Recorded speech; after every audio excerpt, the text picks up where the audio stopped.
A lot of times I get asked, what are breeding costs? What are the costs associated with being a dog breeder? Whether you're breeding Rottweilers, Cane Corso, Pit Bulls, American Bullies, I don't care what breed it is. The costs are going to be very much similar. The only thing that's probably going to vary is going to be on the price of feeding, how much feeding the dog eats per month. But if you're dealing with a large breed, this video is for you. And we're going to start this in 3, 2, 1. Let's make it happen.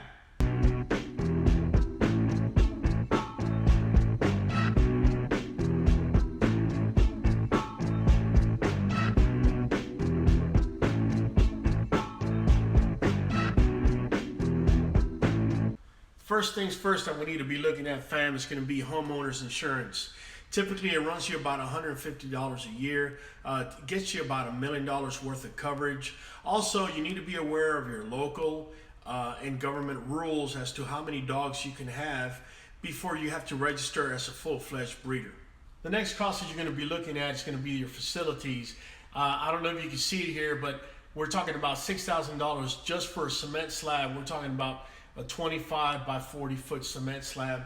Plus you're looking for an additional $4,000 just for the building, plus $3,000 for these lean-tos that we have at the very end of each side of the building that we added in order to modify it and make it into a kennel. You're looking at $13,000 before you're even starting just on facilities. If you haven't watched our video on how to build a dog kennel, I suggest you go ahead and do it. It's an alternative rather than spending all that money on the slab and on the metal building and everything. You could actually build one for roughly $300 and within 2 or 3 days it's already done. So if you haven't watched the video yet, make sure you go ahead and do it. The other alternative that you do have is just to go to Tractor Supply and buy yourself one of these cages for about $300. I see a lot of breeders have it and they use it, and it's, it is effective. It's another way of getting around the very high cost of. Next, you're going to be looking at least $7,000 just to be able to get electric hooked up straight to the kennel. To get septic put in, you're looking at minimum $6,000.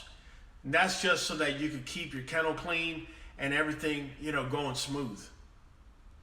The next thing you're going to be looking at, fam, and it's completely inevitable, is quality breed stock. If you want quality breed stock, you're looking at no less than roughly $2,500 to $4,000 to start out.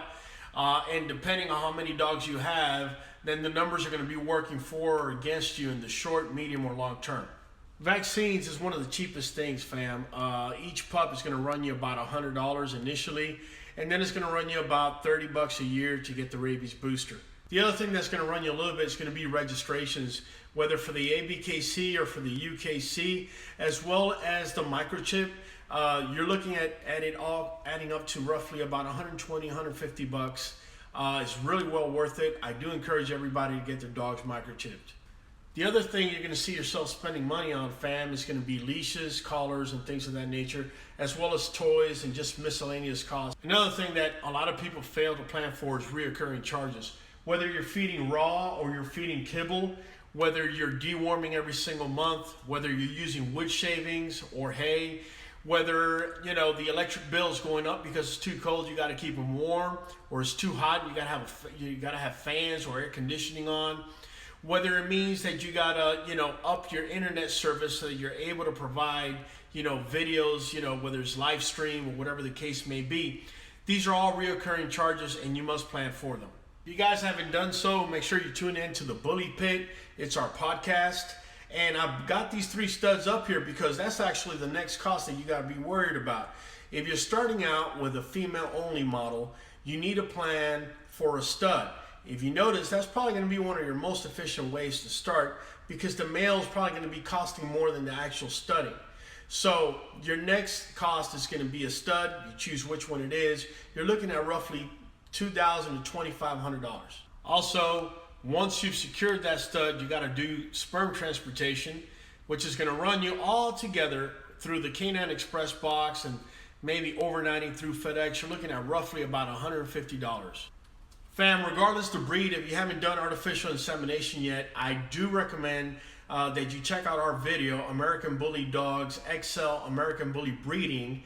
And basically, we show you how we do an artificial insemination. This is the next cost that's involved with being a breeder. It'll run you anywhere between $200 to $400 just for a basic either artificial insemination or TCI, which is the transcervical insemination. Either or, it's you're looking at $200 to $400 cost. Whereas if you learn how to do this yourself, it's going to save you a lot of money in the long run. All right, fam. Now this one is actually free, but it may be costing you a lot more. What I mean by that is rather simple. Once your female is able to give birth, typically somewhere around the 16 to 18 month mark, you're probably going to be sleeping with her and the pups in order to make sure that she doesn't lay on any one of them. You've worked so hard, you've invested so much time and effort. She's finally given birth to you, and you don't want to see her lay on any one of your pups. So be prepared up to a week, maybe even 2 weeks of no sleep. Another cost that's associated, but we can't put a real number on, is your marketing cost. You're looking at anywhere upwards to 8 to 10 hours a week easily. Whether it's editing videos or taking pictures. You know, this video alone, for me to just edit it, could take up to 3 to 4 hours. You got to add that along with the pictures that we take. We add logos to our pictures so people don't, copy and paste it like they've done in the past and that sort of thing. When you start adding this up, you're looking at anywhere between 8 to 10 hours a week easily. This is about the time of the video that you go ahead and get your wife out of the room, because you see where I'm saying here, no vacation is truly no vacation, because once you've invested, $30, $40, $50,000 in facilities and dogs and whatnot, then you need to have a support system that's able to take care of the puppies for you or the dogs for you so that you can go on vacation. Now, I don't know about you guys, but I can tell you, if you're living far away from your family or anything like that, you're pretty much going to be on the no vacation zone. Especially if you have one of those dogs that are picky eaters, and when you're not around, they simply just don't want to eat or don't want to get along with somebody who's going to come take care of them. It could complicate things for you. So this is something you need to plan for. So fam, if you made it this far in the video, you're going to understand exactly what I'm going to talk about right now.